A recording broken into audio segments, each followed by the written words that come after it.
Si nos escuchan, un placer estar con todos los padres de familia y miembros de la comunidad del Bachillerato Alexander Bain.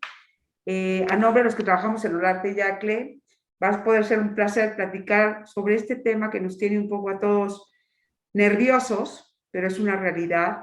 Y queremos platicarles la actualización sobre la pandemia y algunas recomendaciones generales que trabajaron los especialistas, tanto la doctora María Munive, nuestra patóloga clínica, que es miembro de la Asociación Mexicana de Patología Clínica, como nuestra química responsable de biología molecular y bacteriología, Mayela Mendoza, quien ha estado a cargo desde inicios de la pandemia, en marzo, ya de más de un año, ¿no?, que ha sucedido, y creo que tenemos temas interesantes para poderlos compartir con ustedes. Agradecer, por supuesto, a los directivos del Alexander que nos dieron esta oportunidad, y por supuesto, después de la conversación, tendríamos un espacio para preguntas y respuestas y toda la dinámica que haremos para el tema de la toma de muestras. Así que, por favor, siéntense libres de compartirnos lo que consideren importante. Muchas gracias y adelante, Mayeli. De acuerdo, entonces, buenas noches. Vamos a empezar con la plática de actualización respecto a la pandemia. Y vamos a platicar un poquito sobre el virus que es SARS-CoV-2. Este virus es de la familia Coronaviridae, que es de donde viene su nombre. Usualmente en humanos únicamente causaba resfriados comunes o gripes, y siempre ha existido incluso en animales, como puede ser en aves, en porcinos, en perros o gatos. Así que en realidad este virus como tal no es nuevo. ¿Cuál fue la importancia y por qué está moviendo ahorita a todo el mundo? Porque si recuerdan, a partir de diciembre de 2019, que apareció en Wuhan, China, este virus empezó a causar infecciones y contagios masivos, así como muchas muertes. Es por eso que fue la importancia de este virus nombrado SARS-CoV-2, la enfermedad que causa COVID-19.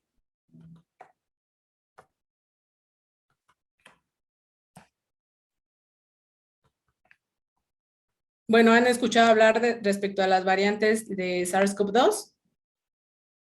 Ya hemos pasado por diferentes en todo el mundo. ¿Por qué existen estas variantes?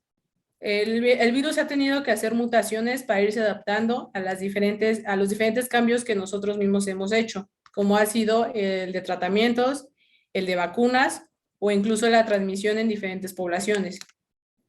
Entonces, el virus, para poder sobrevivir a todos estos cambios que nosotros hemos hecho, él ha tenido que hacer mutaciones en su material genético para poder seguir propagándose y contagiando.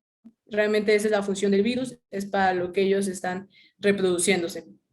Entonces, este tipo de mutaciones y cambios que están haciendo es a lo que nosotros llamamos variantes.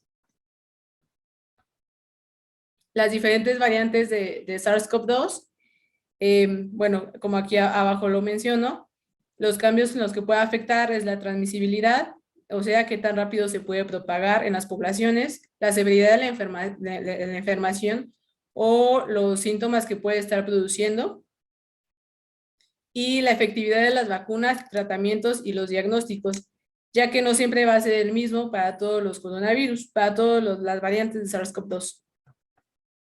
¿Cómo se identifican estas variantes? Esto se hace mediante la secuenciación de material genético. ¿A qué me refiero con la secuenciación de material genético? Nosotros obtenemos el material genético del virus SARS-CoV-2, que es RNA, lo desdoblamos y realmente vamos viendo qué mutaciones ha tenido con los anteriores. Entonces, cuando surge una nueva variante, ya se hizo este análisis anteriormente, se comparó con los otros. Entonces vemos cuántas mutaciones hubo, en qué parte del virus estuvo las mutaciones, y es de esta manera cómo se van clasificando. Hay variantes de interés y variantes de preocupación. Las variantes de preocupación son aquellas que están causando hospitalizaciones o muertes en la población, o el contagio está siendo masivo. ¿Cómo es la estructura del virus de SARS-CoV-2? Bueno, está compuesto por una proteína de superficie, que es la proteína de Spike, en español espiga. Con esta proteína de superficie nosotros podríamos detectar anticuerpos. Lo que se recomienda después de que hay una vacunación es la determinación de anticuerpos IgG, y se miden mediante cantidad de anticuerpos contra Spike que haya. También tenemos otra proteína, que es una proteína de envoltura, que es la nucleocápside. Con esta se podrían detectar algunos anticuerpos como pueden ser IgM. Y el virus también está compuesto por su material genético, que es RNA. Con este RNA nosotros podemos implementar la metodología de PCR, que es la reacción en cadena de la polimerasa. Esta metodología PCR es de las mejores que existe actualmente en la ciencia, la mejor tecnología, y no hablo únicamente de SARS-CoV-2, sino en general, para detección de cualquier microorganismo, algunas enfermedades, algunos tumores. La PCR, reacción en cadena de la polimerasa, es de los mejores diagnósticos más precisos y más rápidos que puede existir actualmente. Entonces, hablando específicamente de SARS-CoV-2, esta PCR va a detectar principalmente 3 genes, que son los específicos. Es RDRP, E y N. Hay 2 métodos de detección principal para SARS-CoV-2, que es la PCR, que es la que les acabo de platicar, en donde detectamos el material genético. Más o menos se entregan resultados en 24 horas y la sensibilidad y especificidad de la metodología es del 99.9%. La otra prueba que tenemos es la de antígeno. Esta prueba es una prueba rápida que se entregará resultado alrededor de 2 horas. Esta prueba detecta únicamente la superficie, o sea que no es tan específica, y tiene una sensibilidad y especificidad menos del 90%. Algo que es muy importante tomar en cuenta para cualquiera de estas 2 metodologías es que se debe de hacer una toma de muestra correcta. ¿A qué me refiero con una toma de muestra correcta? Nosotros hacemos hisopados nasofaringios y faringios para poder obtener las células del paciente. ¿Por qué? Porque dentro de estas células es donde se encuentra el virus. Entonces, nosotros tenemos que introducir muy bien el hisopo de manera correcta y girar un poco en la nariz para poder obtener estas células.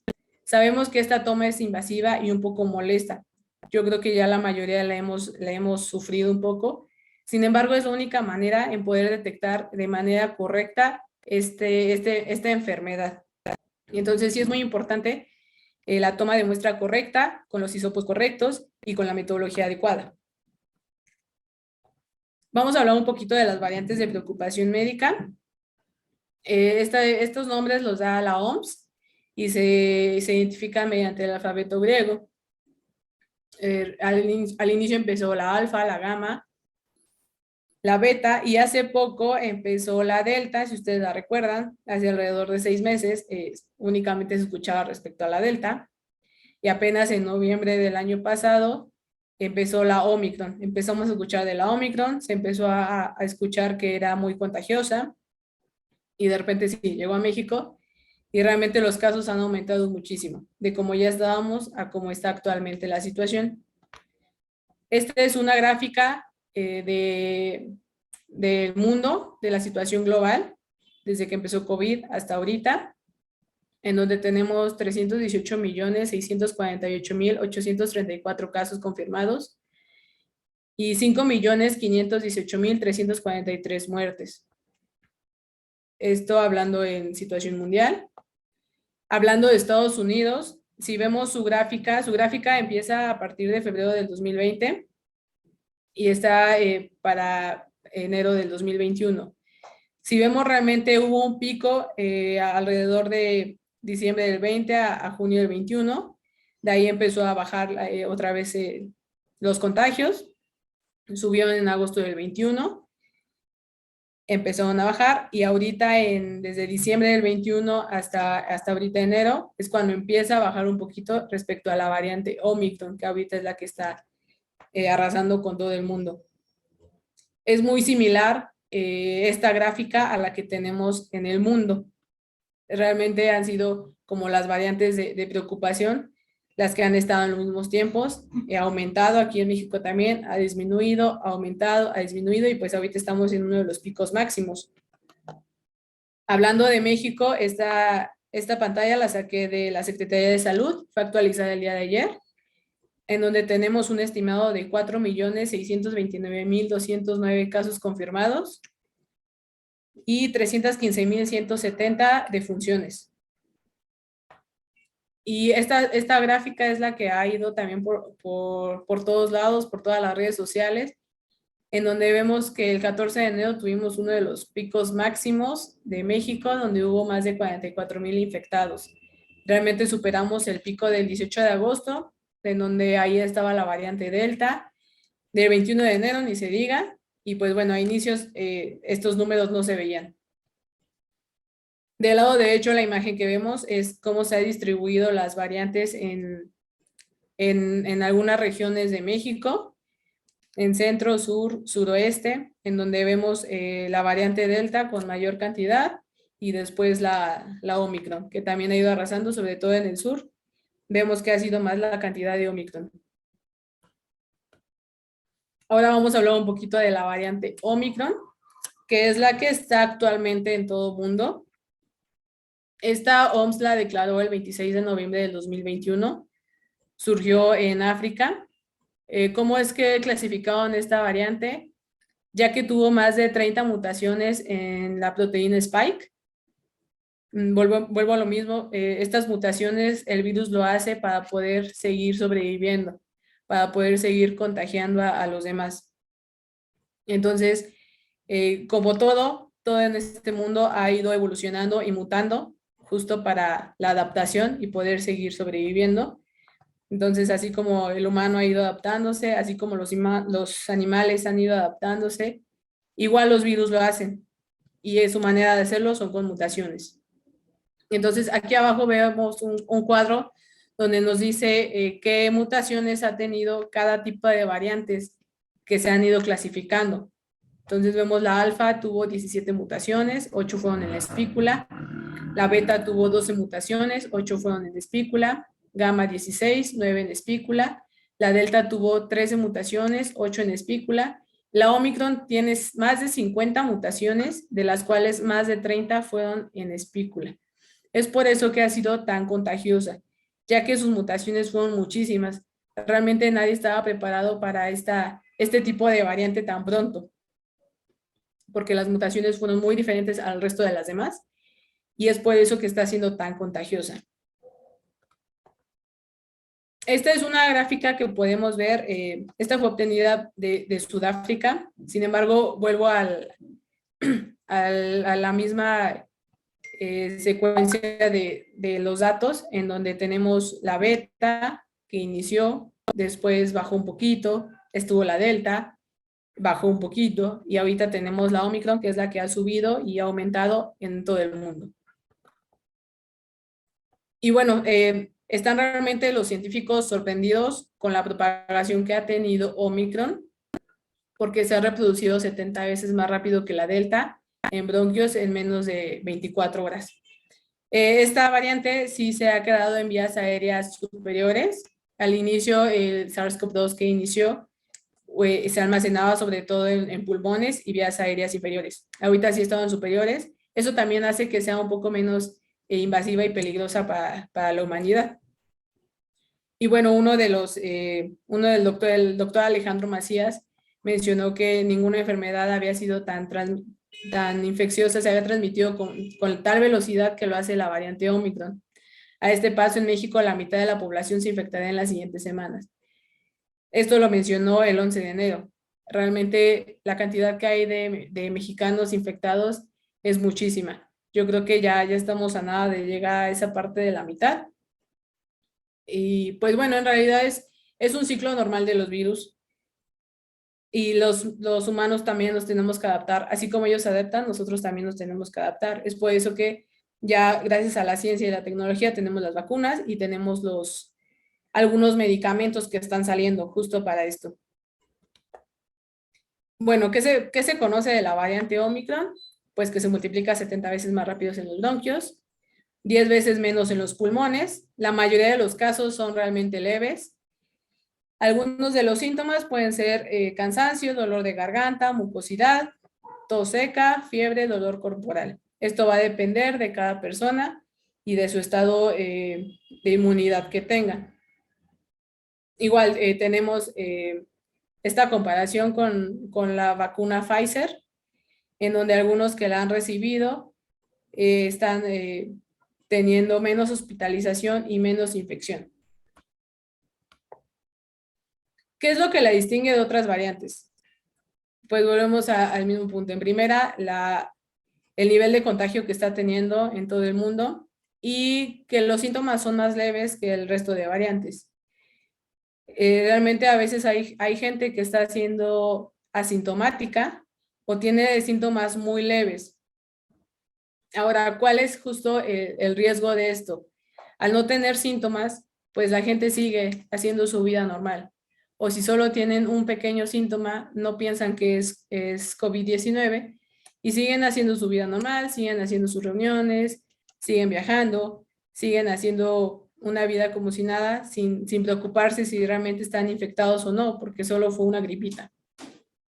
Les voy a platicar un poquito de cómo funcionan los días de infección, en qué momento podemos ser contagiosos, en qué momento va a haber síntomas y en qué momento podemos detectarlo y con qué metodología. Nosotros aquí vemos en la gráfica en donde tenemos el día -6, en donde ustedes se van a infectar. Ustedes se van a infectar este día y no van a tener síntomas hasta 6 días después. ¿Cuál es el riesgo? Que desde el día -2 ustedes ya son contagiosos.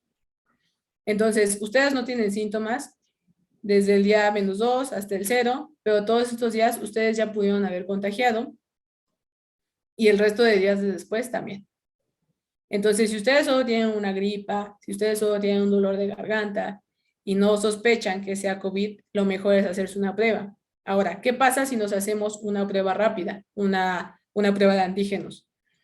La prueba de antígenos nos va a detectar la infección hasta el día 5 de síntomas. ¿Qué quiere decir esto? Que ustedes ya contagiaron desde el día -2 hasta el día 5. Llevan alrededor de 7 días contagiando a la gente, hasta que a ustedes les salió su prueba positiva de antígeno y ustedes se enteraron que tenían COVID-19. ¿Qué es lo recomendable? Siempre lo recomendable va a ser la PCR, la metodología de PCR. Les vuelvo a reiterar, es la metodología más exacta y precisa. La PCR te puede identificar que tienes SARS-CoV-2 incluso desde antes que tengas síntomas. Ok, no vas a pensar en hacerte una PCR si no hay síntomas, a menos de que hayas tenido contacto directo con algún positivo. Pero entonces tú empiezas a tener síntomas, se te recomienda hacer la PCR. Seguro saldrás positivo y entonces evitarás 5 días más de contagios a la gente, hacia tu familia, hacia las personas cercanas que tengas. De ahí tú tienes un periodo de 14 días más o menos de infección, en donde vas a estar enfermo. Sin embargo, ya no eres contagioso desde el día 7 de síntomas. ¿Ok? Recordemos que esto es general. Realmente cada persona va a reaccionar diferente, el cuerpo de cada uno es diferente, entonces puede que unos tengan síntomas muchos días, puede que unos a los 2 días ya no tengan nada de síntomas, pero estamos hablando de algo general. Sobre todo es importante que vean qué tipo de prueba es útil, en qué caso. ¿Cuáles son los síntomas asociados a la variante Omicron? Sobre todo es picazón o ardor de garganta. Está siendo el primer síntoma. Si hay picazón, ardor de garganta o un poco de voz enronquecida, lo mejor será que se hagan una prueba. Puede haber fiebre durante las primeras 24 horas de síntomas, dolor de cabeza, malestar general. Después de esto va a venir una congestión nasal y va a venir acompañado de tos e incluso flema. Recordarán que los primeros síntomas que había con SARS-CoV-2, pues era primero tos seca, no había nada de flema, dolor de garganta, fiebre varios días, dolor de cabeza e incluso perdían el olfato y el gusto. Estos síntomas han cambiado completamente con esta variante. Realmente esta variante te da una gripa como todas las demás que habíamos conocido. Se han visto como síntomas ojos irritados. Entonces, ahorita ya ninguna gripa es solo una gripita. Es importante revisarse y estar al tanto de cualquier síntoma y realizarse pruebas de acuerdo a las necesidades que cada uno tenga, sobre todo para reducir el contagio. La severidad de la enfermedad pues afecta a las vías aéreas superiores. Todos tenemos la posibilidad de reinfección. No porque ya te dio la primera vez, ya no te vas a infectar. No porque ya te vacunaste, no te vas a infectar. No porque incluso ya te dio 2 veces, no te vas a infectar. Te puedes volver a infectar. Es por eso que yo les decía, cada mutación va a ser diferente, cada variante va a ser diferente y te pueden volver a infectar. Entonces, nadie estamos exentos a que nos volvamos a infectar, a reinfectar y otra vez. Y bueno, como en todo, hay mayor riesgo en personas con como comorbilidades y pacientes inmunocomprometidos, como puede ser diabetes, obesidad, hipertensión, o incluso en pacientes que no están vacunados o sin refuerzo. Actualmente en México la situación respecto a las vacunas no es muy favorable. Sin embargo, si existe la posibilidad de irse a Estados Unidos a vacunar, pues qué mejor. Tener las 3 dosis te ayudará a reducir el riesgo de contagio y a reducir el riesgo de que la enfermedad sea más agresiva. Este es un ejemplo que encontré respecto a infección en niños que están siendo más vulnerables. Recordarán que la primera variante que salió de SARS-CoV-2 realmente no estaba afectando a niños y era una ventaja grande para todos porque pues los niños se estaban salvando de estas infecciones. Sin embargo, esta variante Omicron está afectando mucho a los niños. ¿Por qué? Por lo mismo, porque no hay vacunación. Actualmente vacunas para niños menores de 5 años no existe. Y en México al menos a niños menores de 15 años no los han vacunado. Y la vulnerabilidad por la obesidad que hay en México, que los hace pacientes inmunocomprometidos. Entonces sí es importante también pues una alimentación adecuada, ejercicio, actividades físicas que les puedan ayudar a reducir esta parte de la obesidad y pues ayudamos en general, reduciríamos también la diabetes, la hipertensión y todo esto que actualmente nos acontece en México muchísimo. Entonces, esta fue un gráfico que obtuve de Tabasco, en donde vemos el mayor porcentaje de infectados en niños de 10 a 14 años, después en niños de 5 a 9 años y después en menores de 0 a 4 años. Sin embargo, esta nota decía que en noviembre del 2021 más de 1,700 alumnos fueron positivos a COVID después del regreso a clases presenciales. Nosotros sabemos que las clases presenciales son un riesgo. Al final es difícil controlar este tipo de población, me refiero a los niños pequeños. Es muy complicado controlarlos y tenerlos como aislados o que no estén como con sus amiguitos. Es bastante difícil. Entonces, si ayudamos a que no sean pacientes inmunocomprometidos y aparte esperamos que pronto se puedan vacunar, eso ayudará muchísimo también a reducir el riesgo para los niños. La efectividad de las vacunas ha sido muy buena. Ha reducido el número de contagios, el número de reinfecciones. Bueno, la detección con la PCR está siendo mejor. Y se han encontrado datos respecto a la eficiencia de cada una de las vacunas. Entonces, aquí las tengo en una tablita en donde menciona que la Pfizer tiene el 95% de eficiencia, Moderna tiene el 94.5%, la Sputnik tiene 91.4%, la AstraZeneca del 62 al 90%, y bueno, así nos seguimos, Sinopharm, Johnson & Johnson, en donde pues el porcentaje va reduciendo. Pero lo que sí es importante es que se vacunen y que sobre todo tengan el refuerzo. Actualmente ya varias personas ya tienen las 3 dosis, están mucho más protegidas. Les digo, no es que ya no se vayan a infectar, sí se pueden infectar, sin embargo la enfermedad va a ser menos severa. No vamos a llegar al hospital, no vamos a llegar a muerte por fortuna. Entonces sí es importante la vacunación y con sus 3 dosis. Ahorita se está viendo también esta parte de mezclar vacunas, en donde está siendo eficiente. Actualmente las dosis que se han mezclado es AstraZeneca con Pfizer, en donde tenemos de un 68 a un 88% de protección. Sputnik más Moderna, Sputnik más Sinopharm, Sputnik más AstraZeneca. Y pues esto está pareciendo ser más seguro y eficiente. mezclar plataformas o incluso de la misma, pero siempre que sean más de 2 dosis. Respecto a los niños, al menos en Estados Unidos, en donde ya los están vacunando de 5 años para los 18 años, de 5 a 18 años, ya se están vacunando. Menores de 5 años aún no hay vacuna para ellos. Es por eso que debemos de cuidarlos mucho porque ellos aún están muy vulnerables ante esta situación y pues no sabemos cuándo pueda llegar la vacuna para ellos. Y bueno, esta es una gráfica en donde, esta es de Europa, en donde aquí nos menciona arriba los porcentajes de vacunación. El gráfico verde son los casos confirmados, el gráfico naranja son los pacientes que entraron a terapia, a unidad de cuidados intensivos.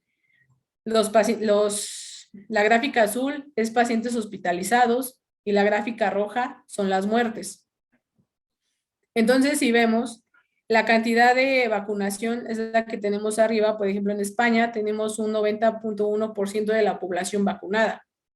Vemos que los casos sí son muchos, pero realmente la población que ha muerto ha sido muy poca y los que han estado en hospital igual ha ido decrementando. Sin embargo, si nos vamos, por ejemplo, a Rumania, donde tenemos un 31.6% de población vacunada, vemos que los casos de muerte se han ido igual que los casos confirmados. Igual en Bulgaria, vemos que el 17% de la población ha sido vacunada y los casos de muerte se han ido igual que los casos confirmados. Entonces, en esta gráfica podemos observar claramente que la vacunación funciona, que la vacunación reduce el riesgo de hospitalización, reduce el riesgo de muerte. Entonces, sí, es importante seguir con nuestro esquema de vacunación para SARS-CoV-2 y para el resto de las infecciones. Siempre van a ayudar mucho las vacunas. Y bueno, las medidas de protección que debemos de tener contra COVID-19, que seguimos hasta el momento al pie de la letra, es utilizar una mascarilla, mantener la distancia, lavarse las manos frecuentemente, toser y estornudar en el pliegue del codo, ventilar espacios o abrir las ventanas. En dado caso de que haya reuniones, lo mejor es en espacios abiertos. Tener las 3 dosis de vacuna, puede ser la misma o mezcladas. Y mantener las medidas de prevención. Esperar los resultados de estudios, siempre realizarse estudios de preferencia. Les digo, al primer síntoma, mejor realizar estudios y verificar que no sea COVID-19. Y pues intentar vacunar a los niños, ¿no? En la medida que se pueda, ya sea aquí, ya sea en Estados Unidos, tratar de vacunarlos.